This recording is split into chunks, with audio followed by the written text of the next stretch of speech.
오늘 함께 나눌 말씀 보도록 하겠습니다. 마가복음 10장 17절에서 31절까지 말씀 보시겠습니다. 한 절씩 교독하여 공독합니다. 예수께서 길에 나가실새 한 사람이 달려와서 꿇어 앉아 묻자오되 선한 선생님이여 내가 무엇을 하여야 영생을 얻으리이까?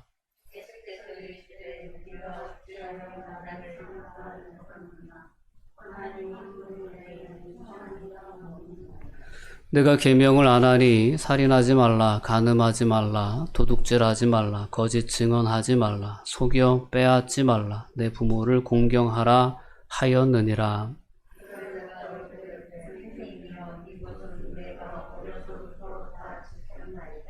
예수께서 그를 보시고 사랑하사 이르시되 내게 아직도 한 가지 부족한 것이 있으니 가서 내게 있는 것을 다 팔아 가난한 자들에게 주라. 그리하면 하늘에서 보화가 내게 있으리라. 그리고 와서 나를 따르라 하시니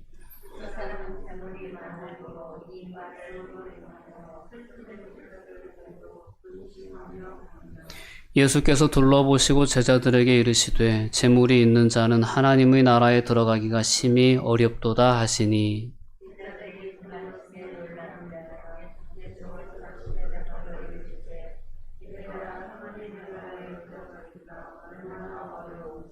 낙타가 바늘귀로 나가는 것이 부자가 하나님의 나라에 들어가는 것보다 쉬우니라 하시니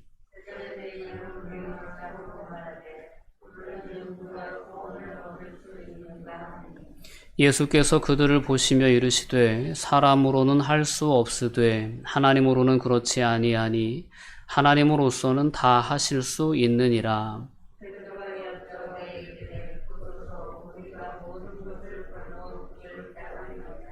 예수께서 이르시되 내가 진실로 너희에게 이르노니 나와 복음을 위하여 집이나 형제나 자매나 어머니나 아버지나 자식이나 전토를 벌인 자는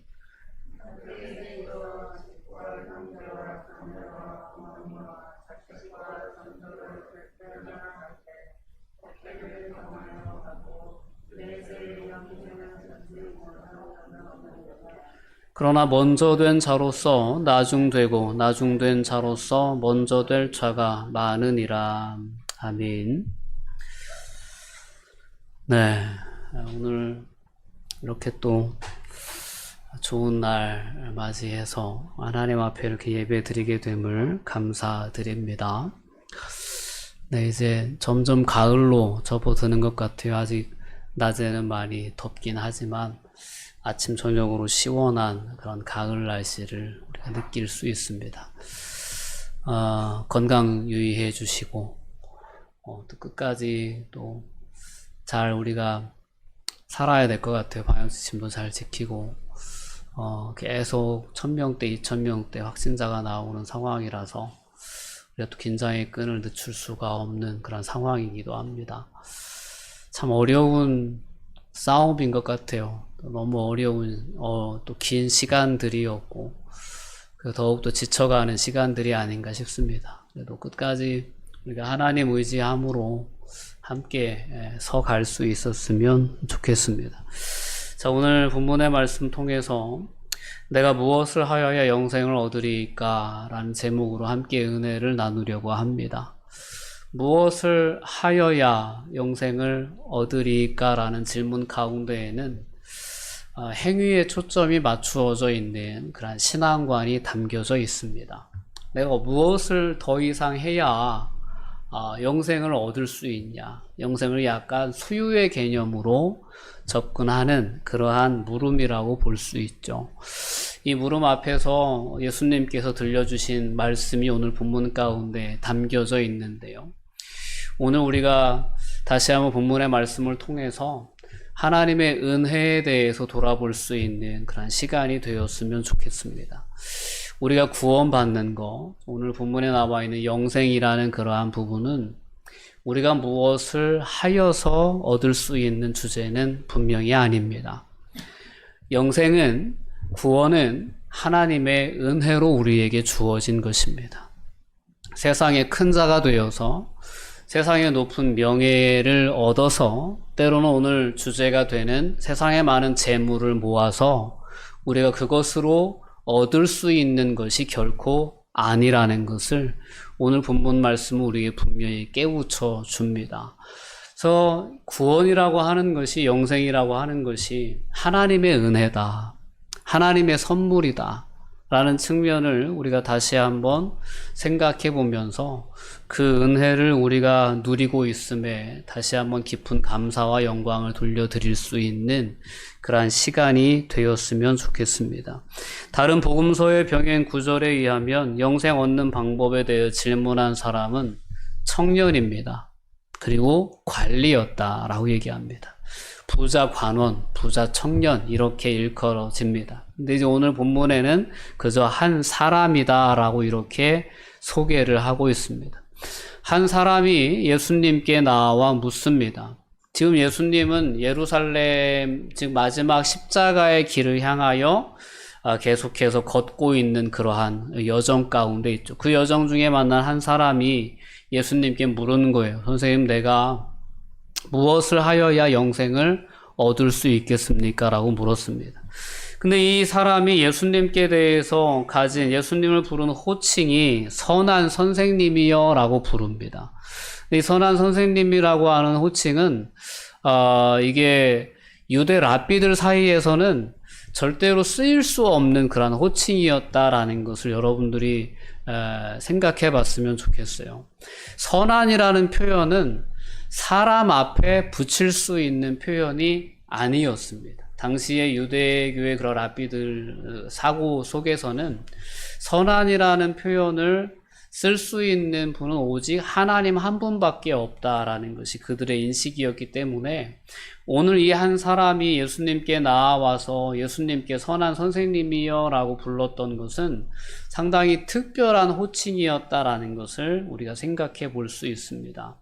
즉 하나님께만 쓸 수 있는 호칭을 이 사람이 예수님께 사용했던 것은 그 당시의 유대 랍비들의 문화를 몰랐기 때문에 사용했다라기보다는 예수님을 그만큼 특별하게 생각했던 이 사람의 신앙에 담겨져 있는 고백이었다라고 볼 수 있습니다. 예수님은 이 사람의 이러한 어떤 호칭에 대해서 의아해 하시면서 이와 같이 반문을 하십니다. 내가 어찌하여 나를 선하다 일컫느냐? 하나님 한 분 외에는 선한 이가 없다라고 말씀합니다. 근데 이 대답은, 이 예수님의 말씀은 내가 그 선한 랍비가 아니다라는 부정의 말씀이라기보다는 상당히 이 한 사람이 예수님께 고백한 이 내용이 맞다라는 그 긍정의 어떤 취지의 대답이라고 볼 수 있습니다. 내가 어찌하여 나를 선하다 일컫느냐? 하나님 한 분 외에는 선한 이가 없는데 내가 나에게 선한 선생님이여라고 부르니 참 놀랍기도 하지만 내 말이 맞기도 하다. 이런 어떤 긍정적인 대답이 담겨져 있다라고 볼 수 있습니다. 자, 이것을 바로 이어지는 질문을 통해서 보면 알 수 있습니다. 내가 계명을 안 하니 살인하지 말라, 간음하지 말라, 도둑질하지 말라, 거짓 증언하지 말라, 속여 빼앗지 말라, 내 부모를 공경하라 라는 것들이다. 내가 이 계명을 지켰느냐라고 질문을 하십니다. 자, 우리는 언젠가 하나님 앞에 서게 되면 하나님께로부터 이러한 질문을 받게 될 것입니다. 내가 세상을 살아가면서 하나님의 뜻에 순종했느냐라는 질문을 우리는 다 받게 될 것입니다. 그래서 오늘 본문에 나오는 이 한 사람과 예수님과의 이 대화의 장면은 마치 최후의 심판의 장면을 우리에게 보여주는 듯한 그러한 모습입니다. 우리는 하나님께 선한 선생님이요, 즉 하나님 한 분만이 선한 분이십니다 라는 고백으로 하나님 앞에 서고, 하나님은 내가 계명을 다 지켰느냐, 내가 하나님의 뜻대로 살았느냐 라고 물으시는 그 장면이 우리가 마지막 하나님 앞에 서서 이제 마주하게 될 그러한 장면이다 라고 생각해 볼 수 있습니다. 오늘 본문의 말씀은 이 한 사람의 질문과 또한 예수님의 대답 사이에서 예수님 자신이 하나님이심을 다시 한번 스스로 계시하시는 그러한 모습을 우리는 보게 됩니다. 자, 이러한 질문에 이 사람이 대답을 하죠. 오늘 20절 말씀에 보면 그가 여짜오되 선생님 이것은 내가 어려서부터 다 지켰습니다 라고 대답을 합니다. 그만큼 이 부자 청년은 어려서부터 율법 교육을 받았고 또한 율법을 행하는 삶을 살아왔다라는 것을 우리가 알 수 있고 또한 이와 같은 다 지켰다라고 고백하는 이 사람의 대답에 대해서 예수님께서 부인하지 않으신 것을 보면 그가 진실로 이와 같은 십계명의 대인관계에 해당하는 계명들을 지켜오는 삶에 있어서는 성실했었구나라는 것을 우리는 생각해 볼 수 있습니다. 예수님은 그 대답을 들으시고 그를 사랑하사 더 추가적인 한 가지 부족한 부분에 대해서 예수님께서 그 청년에게 깨우쳐 주시려고 하십니다. 그 부분이 이제 21절 말씀인데요. 우리 함께 21절의 말씀을 읽어보도록 하겠습니다. 예수께서 그를 보시고 사랑하사 이르시되 내게 아직도 한 가지 부족한 것이 있으니 가서 내게 있는 것을 다 팔아 가난한 자들에게 주라. 그리하면 하늘에서 보화가 내게 있으리라. 그리고 와서 나를 따르라 하시니. 오늘 본문의 말씀을 보면 예수님께서 이 한 사람에게 말씀하셨던 계명에 대해서 언급된 부분은 하나님과의 관계 사이에서 언급된 계명이 포함되어져 있지 않습니다. 그러니까 이제 19절 말씀을 다시 한번 보면 살인하지 말라, 간음하지 말라, 도둑질하지 말라, 거짓 증언하지 말라, 속여 빼앗지 말라, 내 부모를 공경하라라는 이 계명들은 다 사람을 상대로 한 대인관계의 계명들입니다. 하나님과의 관계에 해당하는 십계명의 1, 2, 3, 4 계명에 대한 그러한 언급은 19절에 나와 있지 않습니다. 근데 이 사람이 어려서부터 율법에 대해서 배우고 사람과의 관계에서 기본적으로 지켜야 할 율법에는 성실하게 지켜오는 삶을 살았을지는 몰라도 예수님이 보시기에 그가 한 가지 놓치고 있는 그러한 부분이 있었다면 하나님과의 관계에 해당되는 그러한 계명의 순종 여부였다라는 것입니다.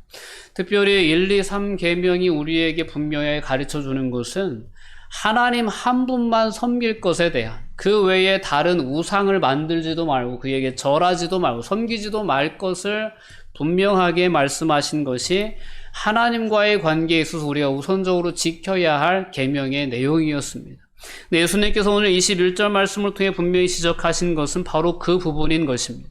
내게 아직도 한 가지 부족한 것이 있으니 그것은 뭐냐면 내게 있는 것을 다 팔아 가난한 자들에게 주라라는 것입니다.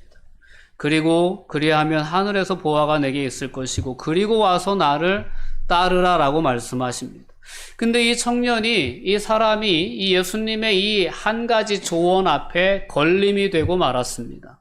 오늘 22절 말씀은 그 사람은 재물이 많은 고로 이 말씀으로 인하여 슬픈 기색을 띠고 근심하여 갔다라고 말씀합니다. 자, 오늘 이 한 사람의 예수님의 말씀 앞에 보여준 이 행동은 그가 여태까지 삶을 살아오면서 하나님을 섬긴 것이 아니라 재물을 섬겨왔다라는 것을 분명히 보여주는 그러한 모습입니다. 예수님께서는 산상수훈의 말씀을 통해서 이미 마태복음 6장 24절 말씀을 통해 한 사람이 두 주인을 섬길 수 없다라는 취지의 말씀을 하셨습니다. 우리 함께 읽어보겠습니다. 한 사람이 두 주인을 섬기지 못할 것이니 혹 이를 미워하고 저를 사랑하거나 혹 이를 중히 여기고 저를 경히 여김이라. 너희가 하나님과 재물을 겸하여 섬기지 못하느니라. 예수님은 이 부자 청년에게 내게 한 가지 부족한 것이 있다. 그것은 뭐냐면 내가 재물을 의지하고 여태까지 살아온 것 같은데 그 재물에 대한 의지를 내려놓을 수 있다면, 내려놓고 나를 따르는 삶을 살 수 있다면 넌 내가 갈급해하는 영생의 문제를 해결할 수 있을 것이다 라는 초청의 말씀을 주신 거죠. 그러나 이 청년이 재물이 많았기 때문에 그 말씀에 순종하지 못하고 그 말씀 때문에 오히려 슬픈 기색을 띠고 근심하며 돌아가게 되었다라는 것입니다. 그런 이 말씀을 통해서 우리가 볼 수 있는 것은 그가 어려서부터 하나님을 알고 하나님의 율법을 알고 하나님의 율법에 대해 성실히 지켜오는 삶을 살았다고 스스로 자부하는 자기 의에 충만한 삶을 살아왔지만 그는 아직까지도 하나님을 온전히 섬기지 못하는 재물과 하나님을 겸하여 섬기는 삶을 살면서 이 세상에서도 만족하는 삶을 살기를 원하고 또한 이 세상을 떠나서도 하나님의 나라에 이르기를 원하는 그러한 둘 다 누리려고 하는 그러한 삶을 살아가고 있었다는 것을 알 수 있습니다. 탐심에 사로잡히는 것은 우상 숭배다라고 바울 사도는 골로새서의 말씀을 통해 분명하게 우리에게 경고해 줍니다. 골로새서 3장 5절 말씀은 그러므로 땅에 있는 지체를 죽이라 곧 음란과 부정과 사욕과 악한 정욕과 탐심이니 탐심은 우상 숭배니라 라고 말씀합니다. 부자가 사람들과의 관계에서 필요한 계명들은 성실히 지켜왔는지 몰라도 그는 하나님과의 관계에 있어서 우선적으로 그가 피했어야 할 우상 숭배의 삶을 살아왔었다라는 것입니다. 예수님은 그 부분을 분명하게 깨우쳐 주셨고 그 우상 숭배, 재물에 대한 의지의 삶을 정리하고 그리고 나서 예수님을 따르는 삶을 선택한다면 그가 영생에 이를 수 있을 것이다 라는 취지의 말씀을 해주신 것입니다. 여러분, 우리의 삶을 다시금 오늘 본문의 말씀에 비추어 돌아볼 수 있었으면 좋겠습니다. 이 청년이 이 한 사람이 가지고 있었던 그러한 세상의 가치를 한번 측량해 볼 수 있기를 바랍니다. 그는 세상에서 남부럽지 않은 부를 누려온 삶을 살았던 사람이었습니다. 오늘 많은 사람들이 추구하고 갖고자 하는 부자가 되고자 하는 그런 세상의 가치에 만족스러운 삶을 살아가고 있었던 사람이 이 한 사람입니다. 또한 그 예수님께 대답했던 그 자신찬 그런 어떤 자신의 의에 대한 대답이 있었죠. 어려서부터 내가 다 지켰습니다라고 대답할 정도로 자기의 의에 대해서 충만했던 사람입니다. 그에 대해서 전혀 부족함이 없었던 사람이었던 거예요.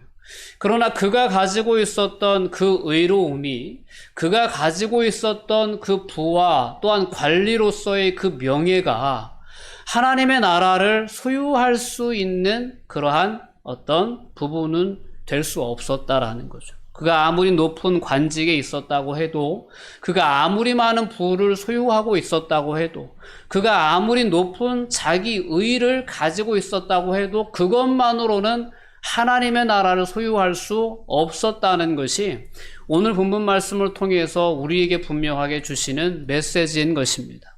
오늘 계속해서 제자들을 훈련시키는 여정 가운데 예수님께서 제자들에게 주셨던 메시지는 너희들이 세상의 가치관을 내려놓지 않고는 나의 진정한 제자가 될 수도 없고 더 나아가서는 하나님 나라의 백성이 될 수도 없다라는 것을 분명히 가르쳐 주시고자 하셨습니다. 근데 오늘 우리가 예수님을 따른다고 하면서 하나님의 나라에 대해서 소망하는 삶을 산다고 하면서 오늘 우리가 거꾸로 추구하고 있는 것은 세상의 가치가 아닌가라는 것을 돌아볼 필요가 있다라는 거죠. 큰 사람이 되려고 하고 높은 자리에 오르려고 하고 때로는 많은 부를 소유하려고 하는 이러한 관심사들이 오늘 거꾸로 우리의 마음을 차지하고 있는 것은 아닌가라는 돌아봄이 오늘 말씀 앞에서 우리 모두에게 있기를 주님은 기대하시는 줄 믿습니다. 너희 마음은 어떠냐라는 거죠. 오늘 예수님은 추가적으로 분명히 말씀하십니다. 재물이 있는 자는 하나님의 나라에 들어가기가 심히 어렵다라는 말씀입니다. 이 말씀을 너무 어렵게 여러분들이 생각하실 필요가 없습니다. 재물이 있는 자는 하나님의 나라에 들어가기가 어렵다라는 이 메시지는 재물의 가치관을 두는 사람, 재물만을 의지하는 사람, 그러한 삶을 살아가는 사람은 하나님의 나라에 합당하지 않다라는 메시지입니다. 부자가 하나님의 나라에 들어가기가 얼마나 어려운지 낙타가 바늘귀로 나가는 것이 부자가 하나님의 나라에 들어가는 것보다 쉽다라고 말씀합니다. 불가능하다라는 그러한 어떤 메시지를 허락해 주는 겁니다. 부를 의지하여 하나님의 나라를 얻으려고 하는 인간의 모든 시도는 불가능하다. 할 수 없다. 다 실패할 수밖에 없다는 것이 예수님께서 오늘 말씀을 통해 분명하게 우리에게 내려주시는 결론입니다. 너희가 의지하는 세상의 지혜로는, 너희가 추구하는 세상의 부와 명예로는, 권력으로는 하나님의 나라에 이를 수 있는 사람이 단 한 사람도 없다라는 것이 예수님께서 오늘 본문의 말씀을 통해서 제자들에게, 또한 오늘 우리에게 주시고자 하시는 분명한 깨우침인 것입니다. 우리는 이 부분들에 대해서 다시금 하나님 앞에 내려놓을 수 있어야 합니다. 나의 명예로도, 나의 그 어떤 부로도, 나의 그 어떤 지식으로도 하나님의 나라를 소유할 수 있는 것이 아니었다라는 것을 우리는 분명히 다시금 깨달을 수 있어야 합니다. 저와 여러분들은 하나님의 나라의 백성이 되었습니다. 하나님의 나라에 대한, 기업에 대한 약속을 우린 받고 그 약속을 바라보며 이 신앙의 경주를 해나가고 있는 것입니다. 근데 이 약속이, 이 은혜가 결코 우리에게 있는 그 무엇으로 되어진 것이 아니라는 것을 우린 분명히 기억해야 합니다. 그것은 전적인 하나님의 은혜로 우리에게 주어진 것이었다라는 것을 기억해야 합니다. 여러분, 이 깨달음 가운데에서 다시금 우리가 하나님 앞에 보여야 할 유일한 반응이 있다면 찬양과 감사인 줄 믿습니다. 하나님 감사합니다. 하나님의 은혜입니다. 그러면 우리의 삶을 채워나가야 할 것은 이렇게 하나님께서 세상의 그 어떤 가치로도 교환할 수 없는, 바꿀 수 없는 하나님의 나라를 오직 예수님을 따르는 이 삶의 방식을 통해서 우리에게 소유하게 하셨다라는 것을 우리가 깨닫게 될 때 우리의 삶을 채우는 주제는 그 하나님의 은혜로 말미암은 찬양과 감사여야 된다라는 것입니다. 여러분, 우리의 삶을 한번 돌아볼 수 있기를 바랍니다. 얼마나 이 은혜, 얼마나 이 하나님의 나라를 소유하는 것이 어려운 일이었는가를 우린 분명히 깨달을 수 있어야 돼요. 근데 그 어려운 것, 그 불가능한, 사람으로서는 도저히 불가능한 그 은혜를 우리에게 값없이 선물로 주신 것이 하나님의 은혜입니다. 이 하나님의 은혜를 우리가 받고 세상을 살아가면서도 여전히 불만족스러워하고, 여전히 부족하다 불평하고, 여전히 두려워하고, 여전히 염려하는 삶을 살아가는 것은, 그것은 그 은혜를 누리지 못한 자의 삶의 모습에 불과하다라는 것입니다. 오늘 근심하며 돌아간 부자의 모습으로 저와 여러분이 오늘의 삶을 살아가고 있진 않은가를 돌아볼 필요가 있다라는 것입니다. 정말 이 은혜를 아는 자는, 이 은혜를 경험하는 자는, 이 은혜를 누리는 자는 근심하는 자가 아니라 기뻐하고 즐거워하는 자여야 된다라는 겁니다. 여러분, 이 부분을 회복해 가실 수 있기를 주님의 이름으로 권면드립니다. 세상이 아무리 어렵다고 해도요, 세상에서 아무리 우리가 가진 것이 부족하다고 해도요, 세상에서 내가 누리고 있는 권세와 명예가 아무리 부족하다고 해도요, 하나님이 우리에게 주신 것은 그 세상의 어떤 것으로도 바꿀 수 없는 놀라운 하나님 나라의 영생을 우리에게 주셨다는 것입니다. 이것이 복음이에요. 이것이 은혜예요. 이 은혜를 마음껏 누리는 삶을 살아가는 것이 어린아이와 같은 신앙입니다. 아무것도 염려하지 말고, 아무것도 걱정하지 말고, 오직 하나님 한 분만을 신뢰하고 의지하는 그 신앙이 있을 때 그들에게 하나님이 주시고자 하셨던 것이 하나님의 나라 영생인 것입니다. 그래서 오늘 제자들은 너무나도 깜짝 놀라는 거예요. 이 가르침 앞에. 아니, 그렇다면 누가 하나님 나라 갈 수 있냐라는 것이 제자들의 질문이었습니다. 오늘 26절 말씀에 보면 제자들이 매우 놀라 서로 말하되 그런즉 누가 구원을 얻을 수 있냐? 라고 얘기합니다. 그러다 예수님께서 분명하게 말씀하시죠. 사람으로서는 할 수 없다. 사람으로서는 아무도 할 수 없다. 그러나 하나님으로서는 그렇지 아니하니 하나님으로서는 다 하실 수 있다. 부자라고 할지라도 뭐 높은 자리에 있는 자라 할지라도, 세상에 어떤 사람이라고 할지라도 하나님 안에서는 다 구원받을 수 있다. 하나님이 제시하신 모든 것을 다 의지하는 어리석은 삶의 방식을 다 내려놓고 오직 온전히 구원의 길로 제시해 주신 예수 그리스도를 믿고 그분을 의지하고 그분을 따르는 삶을 선택하는 모든 자들을 하나님은 다 구원하실 수 있다라는 메시지인 거죠. 오늘 말씀을 부자들은 싫어하는 말씀인 줄 그렇게 오해할 수 있고 착각할 수 있습니다. 그러나 하나님께서, 오늘 예수님께서 우리에게 분명히 던져주시고자 하신 것은 하나님보다 재물을 더 의지하는 삶을 포기하라는 것입니다. 하나님의 은혜를 우리가 받았음에도 재물이 부족함으로 인해서 근심하고 염려하고 불평하는 삶을 그만두라는 것입니다. 이 메시지요. 다른 의미가 아닙니다. 여러분 다시 한번 여러분의 삶을 회복할 수 있었으면 좋겠습니다. 하나님이 여러분들에게 허락하신 은혜가 얼마나 큰 은혜고 얼마나 놀라운 은혜인가를 다시 한번 깊이 깨닫는 은혜가 있었으면 좋겠어요. 물질이 좀 부족하다고 해서, 때로는 건강에 문제가 있다고 해서, 때로는 내 삶에 여러 가지 삶의 복잡한 문제들이 나를 괴롭힌다고 해서 우리가 이 가치를 결코 가볍게 여겨서도 안 되고 잃어버려서도 안 된다는 것을 여러분들이 분명히 오늘 말씀을 통해 다시금 깨달을 수 있었으면 좋겠습니다. 하나님이 여러분들에게 허락하신 하나님 나라의 영생, 구원, 우리에게 허락해 주신 것 아니겠습니까? 이 은혜로 인하여 여러분들의 삶의 기쁨이 다시금 회복될 수 있었으면 좋겠고, 여러분들의 마음에 다시금 그 놀라운 세상이 줄 수 없는 평안함이 회복될 수 있었으면 좋겠습니다. 제자들이 고백합니다. 베드로가 얘기하죠. 보소서 우리가 모든 것을 버리고 주를 따랐습니다. 라고 대답을 합니다. 그러자 예수님께서 뭐라고 말씀하시냐면, 내가 진실로 너희에게 이르노니 나와 복음을 위하여 집이나 형제나 자매나 어머니나 아버지나 자식이나 전토를 벌인 자는 현세에 있어 집과 형제와 자매와 아버지와 어머니와 자식과 전토를 100배나 받되 박해를 겸하여 받고 내세에 영생을 받지 못할 자가 없느니라 라고 말씀해 주십니다.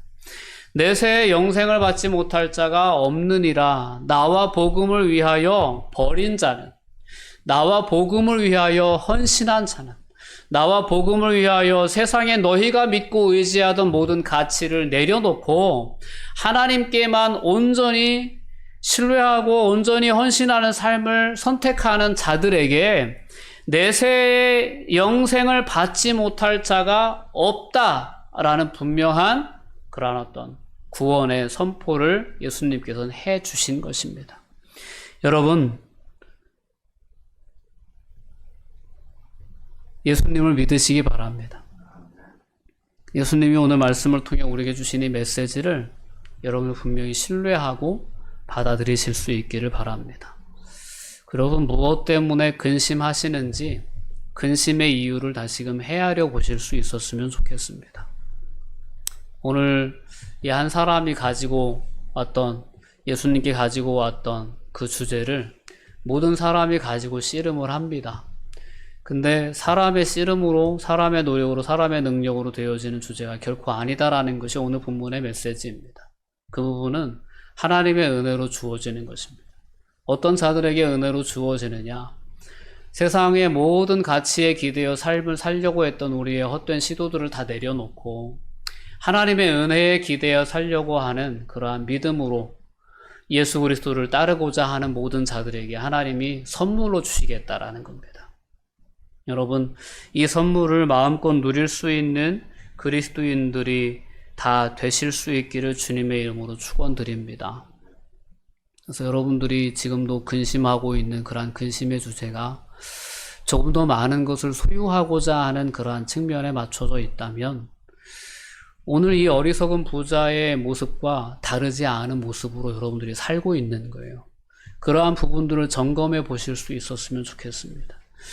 하나님 나라라고 하는 영생일, 구원이라고 하는 주제에 비추어 볼 때 우리가 가지고 있는 모든 근심의 이유는 너무나도 사사로운 것들이라는 것을 여러분들 분명히 깨달으시고, 하나님이 우리에게 주시고자 하셨던 그 놀라운 은혜를 다시금 여러분들이 마음속에 회복하시고, 그 은혜로 인하여 감사와 찬송이, 또한 평안이 넘치는 삶을 회복해 나가실 수 있는 은혜가 여러분 모두에게 있었으면 좋겠습니다. 오늘 마지막 주신 메시지는 먼저 된 자로서 나중되고 나중된 자로서 먼저 될 자가 많다라고 말씀하셨습니다. 이 은혜를 받은 자가 나중되는 일이 있을 수 있다라는 것. 거꾸로 재물을 의지하는 삶을 선택하다가 다시 근심된 삶을 살아가는 자로 전락할 수 있다라는 것이 예수님이 주신 역설적인 메시지입니다. 여러분, 오늘 우리의 모습이 그와 같은 모습이 되지 않기를 간절히 원합니다. 하나님의 이와 같은 놀라운 은혜를 받았음에도 불구하고 그 은혜의 감격과 그 은혜의 기쁨을 다 잃어버린 채 재물 때문에 근심하고 염려하는, 다시 처음으로 돌아가는 그 어리석은 삶의 주인공들이 되지 않기를 주님의 이름으로 축원드립니다. 여러분, 끝까지 예수 그리스도를 따르는 삶, 자기를 부인하고 자기 십자가를 기꺼이 감당하면서 오직 하나님 한 분만을 신뢰하고 하나님의 뜻을 묻고 그 뜻대로 순종하는 삶, 그러한 삶의 자리에 여러분들이 서셔서 이 하나님의 나라에 들어가는 놀라운 은혜를 끝까지 누리게 되시기를 주님의 이름으로 축원드립니다. 기도하시겠습니다. 사랑과 은혜가 충만하신 아버지 하나님, 감사와 영광을 돌려드립니다. 하나님, 우리는 참으로 연약하여서 너무나도 자주 세상의 가치에 기대어 삶을 살려고 할 때가 많았음을 고백합니다. 하나님, 오늘 본문 말씀을 통해서 예수님 분명하게 우리에게 말씀하십니다. 세상의 모든 가치로도 하나님의 나라를 교환할 수 없다라는 것을 분명하게 우리에게 깨우쳐 주십니다. 그 놀라운 하나님의 나라를 예수님께서 우리 모두에게 선물로 허락해 주셨다는 것이 얼마나 큰 은혜이고 얼마나 큰 정말 복인지 저희들 다시금 깨닫게 해주셔서 이 은혜 안에, 이 놀라운 축복 안에 온전히 거할 수 있는 그 길을 바르게 선택할 수 있도록 주님 저희들을 붙잡아 주시옵소서. 감사드리며 예수님의 이름으로 기도하옵나이다. 아멘.